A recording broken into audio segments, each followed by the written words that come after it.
Hello मेरे प्यारे प्यारे बच्चों। आशा करते हैं कि आप लोग अच्छे नहीं, बहुत ही ज्यादा अच्छे होंगे। और आ गए हैं आपके बीच फिर से एक नए चैप्टर, नए वीडियो के साथ। और हमने बच्चों, आप जानते हैं कि हर एक वीडियो में मैं एक पद लेकर आता था। पहला एक ऐसा वीडियो जिसमें मैं दोनों का दोनों पद लेकर आ गया हूं, ठीक है।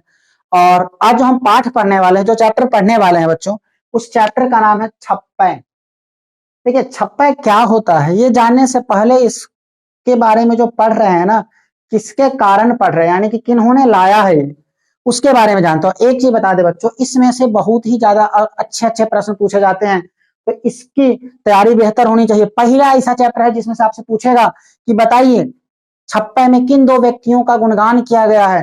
तो एक कहिएगा सर कबीर दास का गुणगान किया गया है, और दूसरा सूरदास का। एक कबीर जी का और दूसरा सूरदास का। तो बहुत ही इंपॉर्टेंट चैप्टर है बच्चों। और मैं फिर से कहता हूं, तुलसीदास के पद वाला वीडियो मैंने अपलोड कर दिया है। जिन बच्चों को देखना है, तुलसीदास का पद 1, पद 2, कवित्त वाला चैप्टर और करवक वाला चैप्टर, ये सारे के सारे चैप्टर आपको, सूरदास के पद, ये सारे के सारे अपलोडेड हैं पहले वाले वीडियो में। तो आपसे अनुरोध है कि जो बच्चे वो चैप्टर नहीं देखें, सारे के सारे, मैं आपको ज्यादा आपका समय नहीं ले रहा हूं, आपको ज्यादा इंगेज नहीं कर रहा हूं बच्चों। कम समय में बेहतर क्वालिटी देने की मैं कोशिश कर रहा हूं बच्चों। और आशा करते हैं कि हमारी वीडियोज आपको पसंद आ रही है। कंटिन्यू आगे बढ़ते बिना टाइम को गवाए हुए पहले जानते हैं कि छप्पय की अगर हम बात करें, तो छप्पय किसके कारण पढ़ रहे हैं, यानी कि छप्पय के रचयिता है कौन। छप्पय के रचयिता की अगर हम बात करें, तो ये छप्पय के रचयिता है नाभादास। इन्हीं के कारण पढ़ रहे हैं। इनका नाम क्या है? नाभादास। अगर हम नाभादास की जन्म की बात करें ना, तो ऐसा माना जाता है, अनुमानतः, रियलिटी नहीं पता है, अनुमानतः ऐसा माना जाता है कि 1570 में इनका जन्म हुआ था और इनका मृत्यु अज्ञात है। 1600 तक लोगों ने इनको देखा था, 1600 के बाद कहाँ गए पता नहीं। ठीक है। उसके बाद इनके जन्म स्थान की बात करें, तो दक्षिण भारत में इनका जन्म हुआ था। एक मिनट बच्चों देख लो माइक ऑन है कि नहीं पहले। हाँ, उन्हें दक्षिण भारत में इनका जन्म हुआ था। अगर इनके हम पिताजी की बात करें, सॉरी, हाँ, दक्षिण भारत में इनका जन्म हुआ था बच्चों।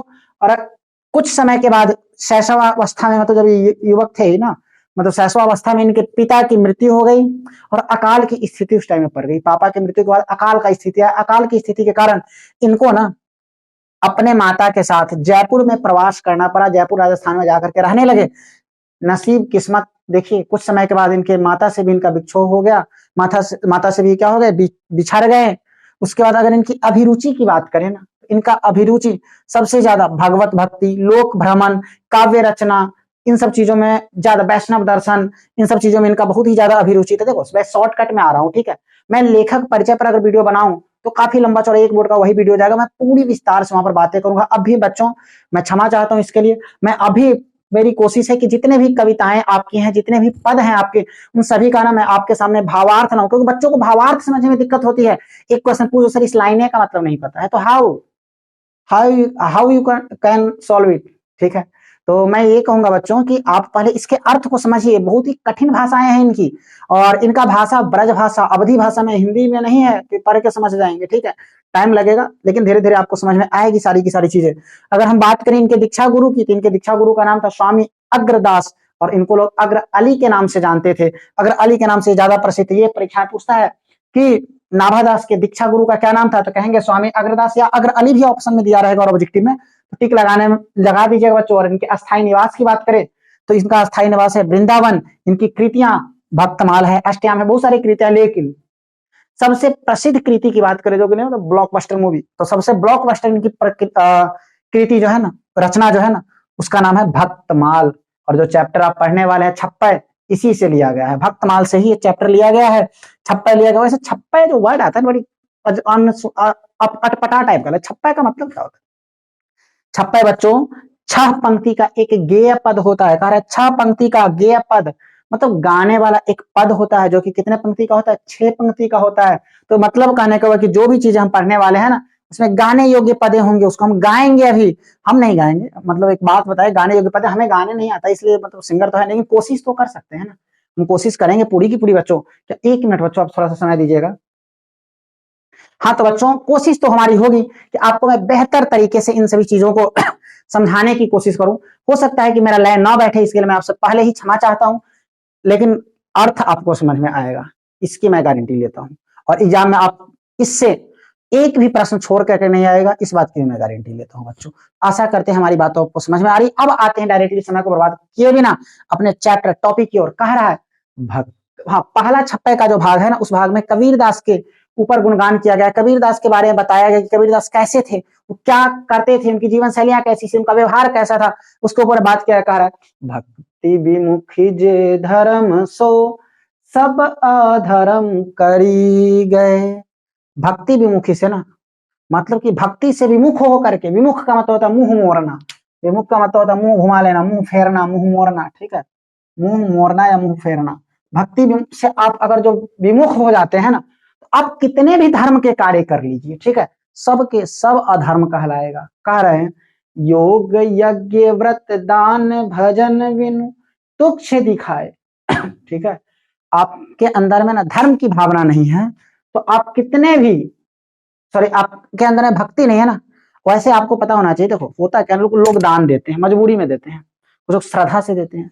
तो श्रद्धा से अगर आप दान दे रहे हैं ना बच्चों, श्रद्धा से अगर आप दान दे रहे हैं, एक मिनट, हाँ, श्रद्धा से अगर आप बच्चों दान दे रहे हैं ना, तो वो श्रद्धा से दिया हुआ दान वो भक्ति कहलाएगा। और जहां पर आप मजबूरी में आकर के, आ गया भिखारी, साहब 5 रुपए दे दो, यार दिमाग खराब कर रहा है, दे दो, जाएगा यहाँ से, सब दो ना, भागेगा यहाँ से, मारे, ये परेशान करके रखा है, लो 5 रुपए निकाल कर मजबूरी में उसको दे रहे, ये मजबूरी हो गई।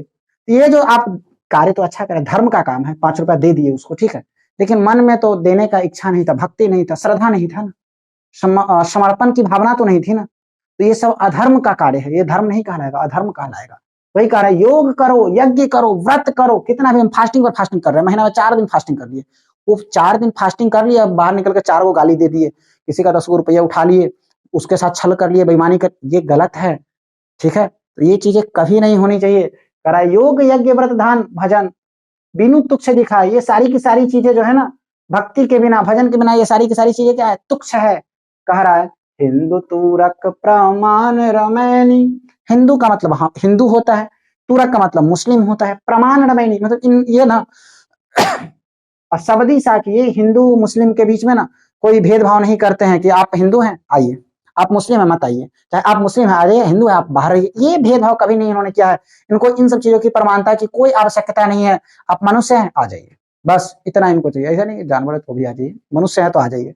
का पक्षपात नहीं वचन सभी के हित की भाषी, पक्षपात कभी इन्होंने किसी के साथ नहीं किया है, जो भी भाषा जो भी बातें बोलेंगे सबके हित के लिए बोलेंगे, भाई सबके बराबर का बोलेंगे, ये नहीं कि तुम्हारे लिए बेहतर बोलते उसके लिए खराब, ये कभी नहीं, पक्षपात इनके भावना में नहीं था कबीर जी के। कहता है आरूढ़ दशा वे जगत पे मुख देखी नहीं भनी, इस जगत पर ना जो दशा सवार है, आरूढ़ का मतलब, एक मिनट जो याद नहीं, आरूढ़ का मतलब होता है सवार होना, और दशा में जो सवार है मतलब इस जगत पे जो दशाएं सवार है, कि लोग मुंह देख करके बात करते हैं, और कह रहा मुख देखी नहीं वाणी, ये मुंह देख करके वाणी नहीं निकालते हैं, ये जो भी बातें बोलते हैं ना, जो भी चीजों का वर्णन करते हैं ना, वो स्वेच्छा से और सभी के लिए समानता के साथ करते हैं। ये हिंदू मुस्लिम का प्रमाण इनको नहीं चाहिए, जो जैसे हैं, ठीक है, आप सभी के लिए मेरा दरवाजा खुला हुआ है, तो ये इनका भी कहना है, मेरा भी कहना है वैसे।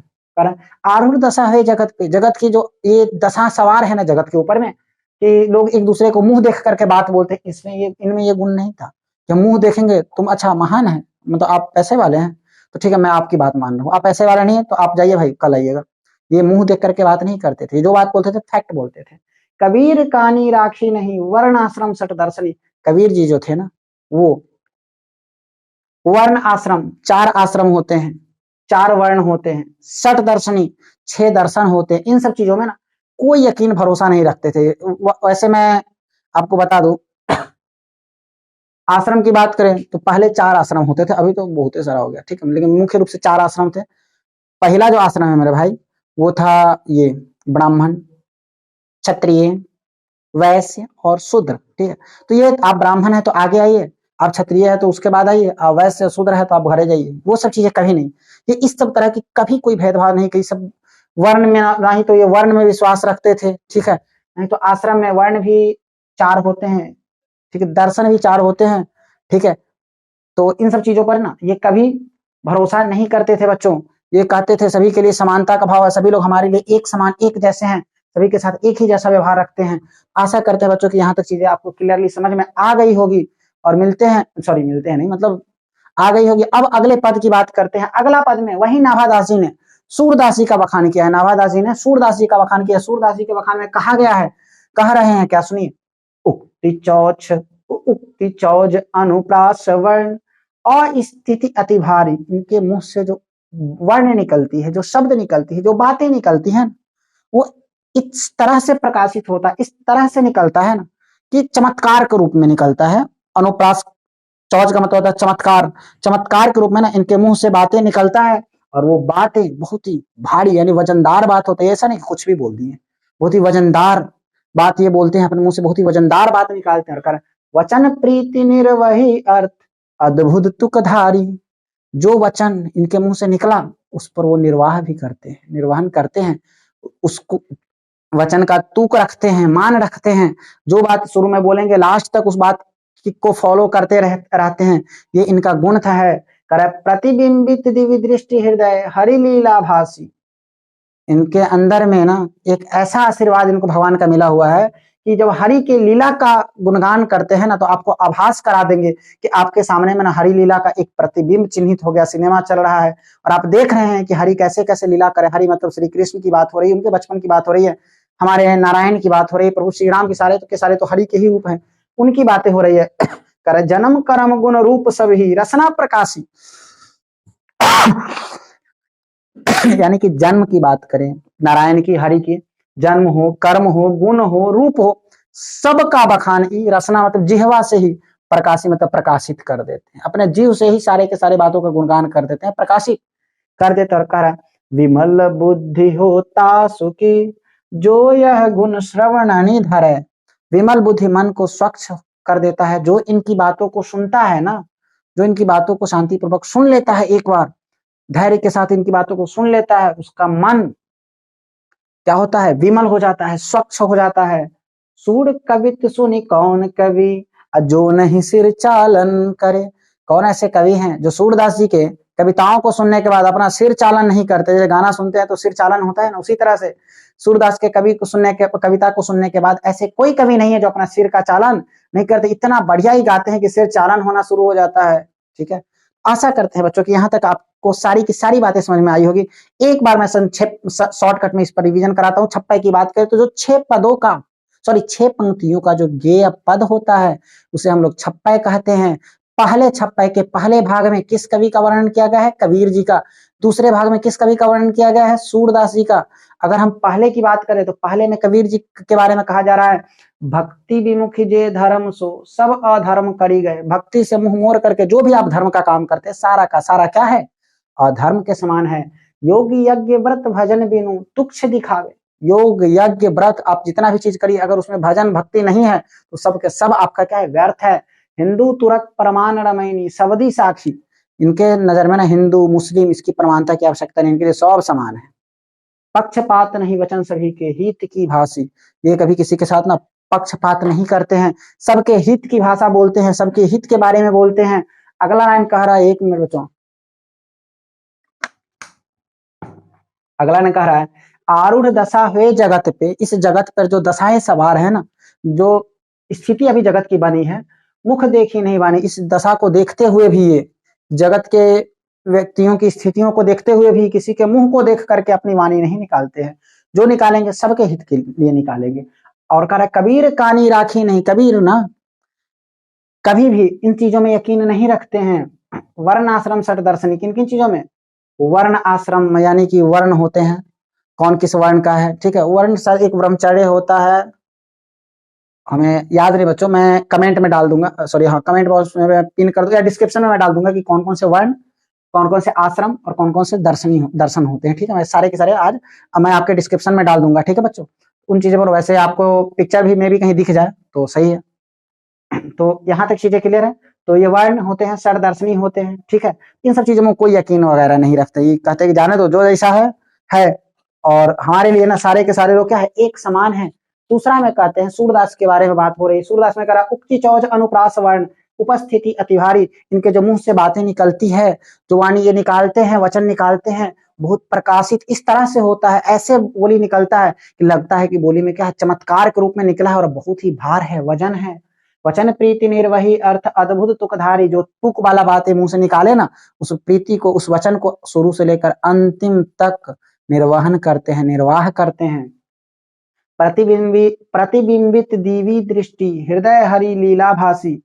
हृदय, इनके अंदर में ऐसा वरदान और आशीर्वाद मिला हुआ है सूरदास जी को कि ये क्या करते हैं, हरि, आपने पिछले क्लास से पढ़ा देखा ना, सूरदास जी जो आंख से दिखाई नहीं देता फिर भी ऐसा ये गुणगान करते थे हरि के लीला का ना, कि आपके सामने में लगेगा छवि निरख रहा है, एकदम प्रतिबिंब बढ़िया से बन गया। ठीक है, जन्म मरण गुण रूप सब ही रचना प्रकाशी, जिसके अंतर्गत ये क्या करते हैं, हरि का जन्म है, रूप है, गुण है, कर्म है, सब को जिह्वा, रचना मतलब जिह्वा, जिह्वे से प्रकाशी मतलब प्रकाशित कर देना, प्रकाशित कर देते हैं मौखिक के रूप में।